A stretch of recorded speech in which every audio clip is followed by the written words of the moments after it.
Well, welcome back, everybody, to the Gary Neville Podcast. After a couple of weeks off, here we are at Anfield off the back of a Merseyside derby, which Liverpool won, Gary, by just one goal, but it felt to me, certainly in the second half, relatively comfortably. Yeah, and it's a good night for Liverpool. I think you just mentioned that we've had a couple of weeks off, and the couple of weeks that Arne Slot have had will... I think he'll had some uncomfortable thoughts in that period. Just obviously the fact that they've lost the Carabao Cup final and they've obviously gone out of Europe will have left a sour taste in his mouth, and he'll have wanted to get back to this game. And you could see at the end of the game the way in which he sort of, I won't say celebrated, but the way in which he just sort of like, you could tell there was a determination about him, because Liverpool are going to win the league irrespective of whether they won tonight or drew or lost even. They're just too far in front and they're going to get the job done. But it's about how you do it sometimes, making sure that you do it the right way. Tonight was about concentration, focus, making sure you got the 3 points. They had some difficult moments, but you're right. I thought they were really good and professional in the second half. And the thing that surprised me all season about Liverpool, even more so than when Jurgen Klopp was the manager, is that I think they've been able to adapt and play different ways when they've been good in big games in the Premier League. And in the second half, I thought after they scored, I thought it was an outstanding period. When Everton started attacking again for a minute or two, I said, what's been the possession for the last 10 minutes? It was 90%. And that's what you do when you're a good side. You don't panic. You don't go and chase a second goal straight away. You try and just draw the opponent out. And I think they've really done well tonight. And they defended a lot better in the second half than in the first. I thought Beto caused a couple of problems in the first half. Yeah, we speak again about the rest. I've heard so many professional footballers, including yourself, say the last thing you want is to go into an international break off a poor result. And of course, Liverpool went into off the most harrowing of Champions League penalty shootout here, and then that League Cup final. To what extent did you feel, certainly at the start of the game, that it was still being played in that context? Or had it gone? Look, I think there's quite a lot of experience in that Liverpool side, but there's no doubt when you lose cup finals the way in which they did, that it'll hang with you and hang with you well beyond tonight and next week and the week after, because it'll keep getting played back. Play it back yourself as well, because you don't let moments like that go. These cup finals only come around, they come around rarely in your life. You don't get a lot of them, and they didn't turn up on that day, so that will still sort of bug them. But let's be clear, the priority for every team that wants to do something at the start of the season is to win a league. And we can't sit here and say now Liverpool 12 points clear with 7 or 8 games to go, that we can't talk about the negatives of it. This is an unbelievable season, a remarkable season for Liverpool to win a Premier League title. There aren't many who had them down at the start of the season. I thought it may even be a dramatic drop-off with Jurgen Klopp leaving and the impact that would have on this club. So for them to be where they're at, it's not a time to start rewriting history and say, well, they always should have been here. They should be in Europe. They should be in they should have been in the Carabao Cup final. They should beat Newcastle. Yeah, of course they should have played better.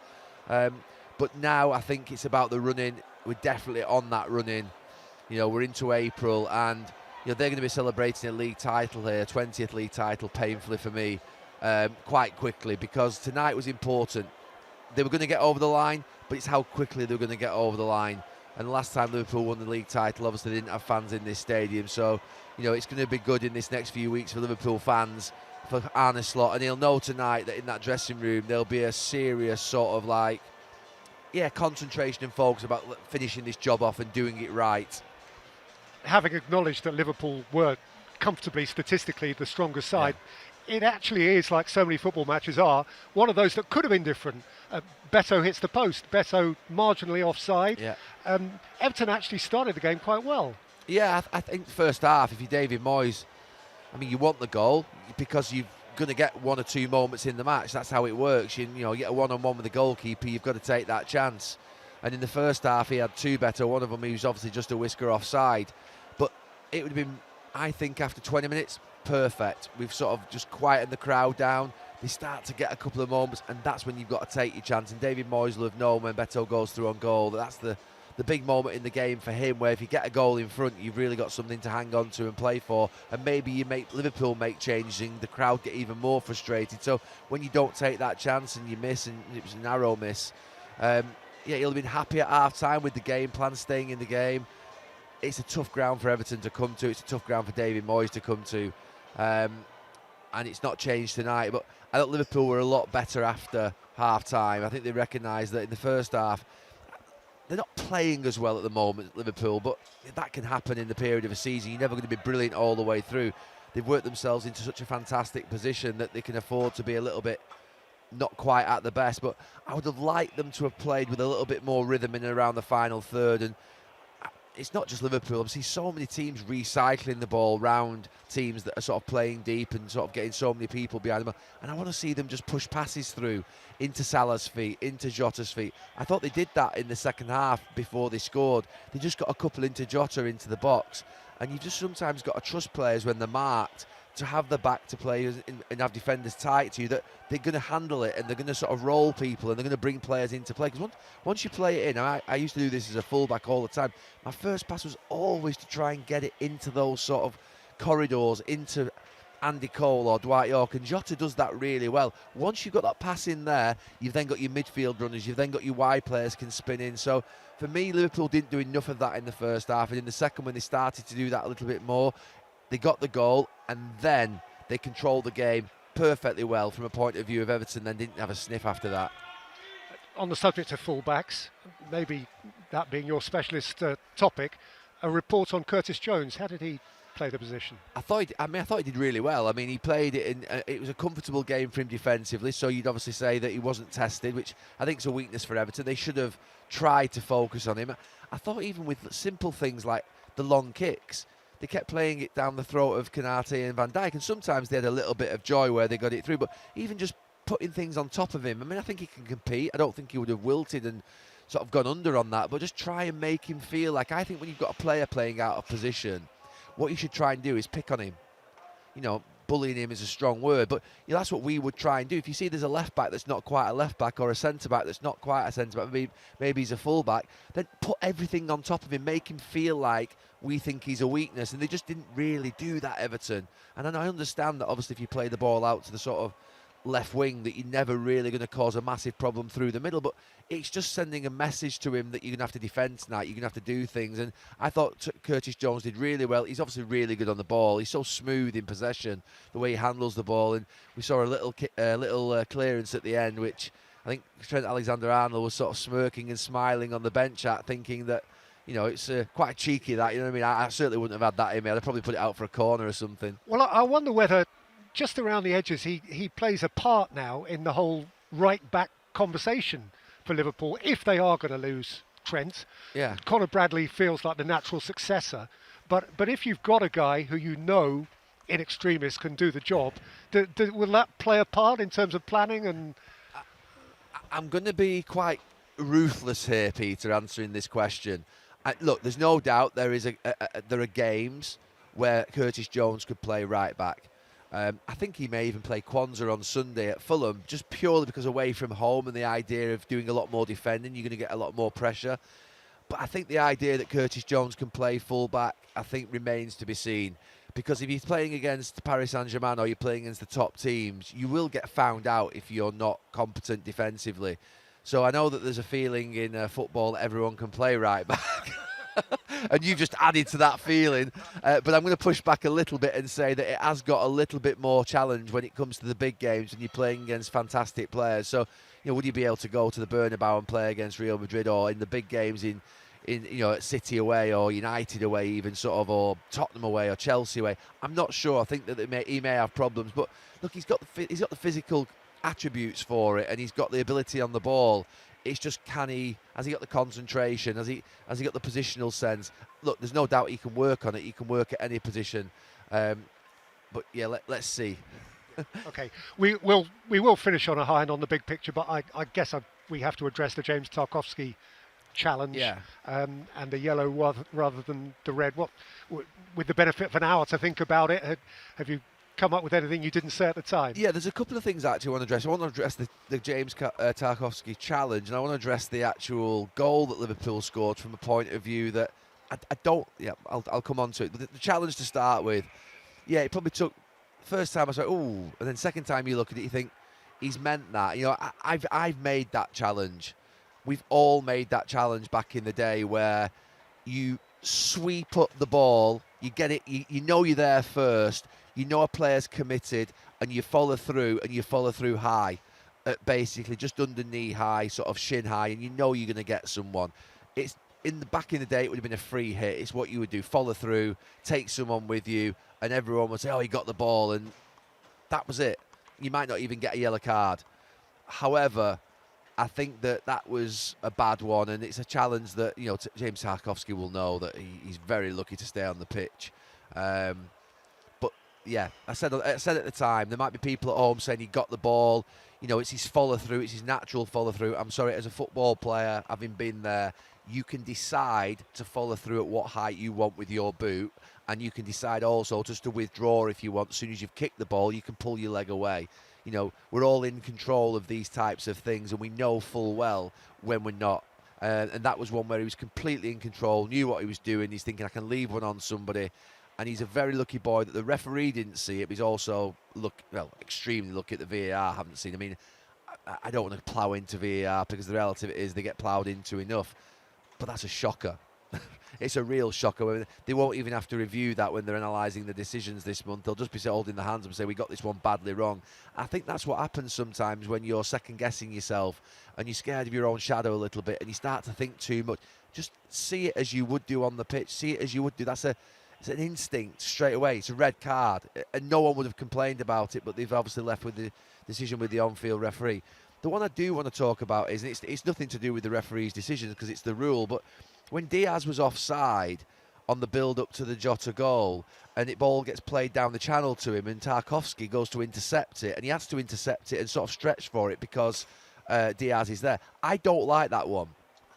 I'm going to whinge about that one as a defender. So as a defender, you've pushed up, you've played your man offside, he's in the channel there.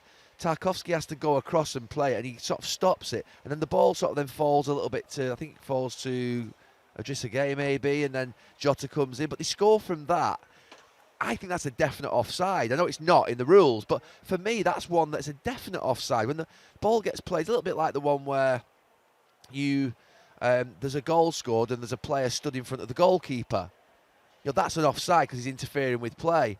I think that Diaz is interfering with play because Tarkowski's had to stretch for it. So, look, this is nothing to do with Liverpool, nothing to do with Liverpool not winning the game. I think they deserved to win the game with the second half, and I think they would have gone and got a goal anyway if they didn't get that one because they would have pushed harder. But I don't like that one as a defender. I think I've got real sympathy with modern defenders. That I get the fact that sometimes you've got this rule of sort of not interfering with play. But for me, Diaz is definitely interfering with play. And yeah, that's just something that I feel generally about that type of one. I've seen it many times before, and I disagree with the rule. It's nothing to do with the officials, nothing to do with Liverpool winning the game tonight, but I don't like it. Sure. Okay, well, let's finish, obviously, where we need to finish, which is right at the top of the Premier League, and just how you think Liverpool manage it from here on in. I just think that when you're in this position, and it's the most important trophy, I think that you just determination, professionalism, preparation, not taking a chance with everything that you're doing every single day. This is a period, it goes without saying this, but you'd have a drink back in the day sometimes in international breaks. Or if you're in this position now and you're sort of like end of March and you've got till sort of what would be mid to the end of May, you're not touching a drop of alcohol. You're eating absolutely perfectly. You're stretching every single morning. You're doing everything spot on to a point whereby you get this job done and you don't take any chance whatsoever. And I think there's an element of Liverpool right now which will know they're on the brink of history. Getting level with Manchester United on Premier League titles. I'm going to say it again, it is painful that Manchester United worked for 20 years to get in front of Liverpool, and Liverpool under Jurgen Klopp's title, and this one now are going to get back level. It's a massive moment. And these players, to be fair, the likes of Van Dijk and Salah, Trent Alexander-Arnold, Robertson, who've been around now for a number of years, those players are fantastic players and are great players and deserve 2 Premier League titles to the name. They do. They're great players in Premier League standings, and Alisson as well. Obviously, didn't play tonight. So such an important 5-6 weeks for Liverpool. I think they'll get it done, to be fair, quite quickly. I think tonight was critical in the sense of making sure that they do it properly, which is quickly and efficiently, and don't sort of like stumble over the line whereby they're getting carried over the line and it looks a little bit messy. What you don't want in this next few weeks if you're Liverpool is people to start overly thinking about, it's a poor league this season. They've just stumbled over the line. They had no competition. City blew up. Arsenal and nothing. They got all loads of injuries.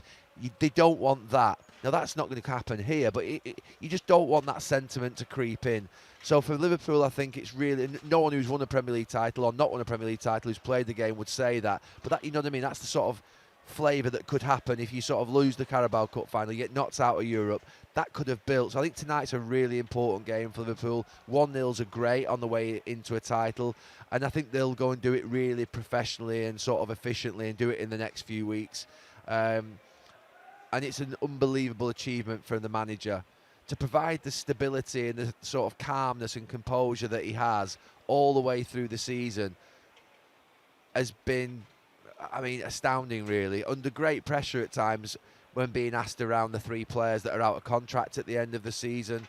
At the start of the season, replacing Jurgen Klopp, who's one of the biggest personalities that we've seen in the Premier League, and he's not the same level. He's not the same level of personality as Klopp, but he's almost in some ways perfect to replace what Klopp was, which was just somebody who's electric. He's the opposite, Arne Slot. He's composed, calm, in control. Tonight at the end of the game, when he's sort of going like that, it's almost as sort of animated as we've seen him. So yeah, I think it's going to be a great few weeks for Liverpool Football Club, a painful few weeks for their rivals, but they deserve it. They're well out on top, and I think tonight was important to get back on the bike, and because don't get me wrong, that will have hurt them a couple of weeks ago, that week that they had before the international break. Yeah. And of course Everton can do them a favour on Saturday, because Everton play Arsenal at Goodison, and we, Sky, are with Liverpool at Fulham on Sunday lunchtime, and then it's the Manchester derby. It's the Manchester derby. Yeah, look forward to it. It'll be interesting. It'll be interesting. Watched the game last night. I didn't think United were bad last night in the game, but we know what Forest have been. They've been so determined all season, haven't they? They were throwing their bodies in front of it near the end, and you thought United were going to get a goal. Harry Maguire came so close, but yeah, that's brilliant. Nottingham Forest and how they've been this season happens for United. I think at this moment that they're not clinical in front of goal. They just can't really. They haven't got killers up front. So yeah, but I think it'll be interesting on Sunday and a good atmosphere. But for tonight, I think that, like they say, the Everton, David Moyes is being interviewed there. I think he'll want more. He'll wanted more from his players in the second half. But I thought the second half was really professionally handled by Liverpool in the way in which they went about their business. Lovely stuff. Thank you, Gary. Thank you.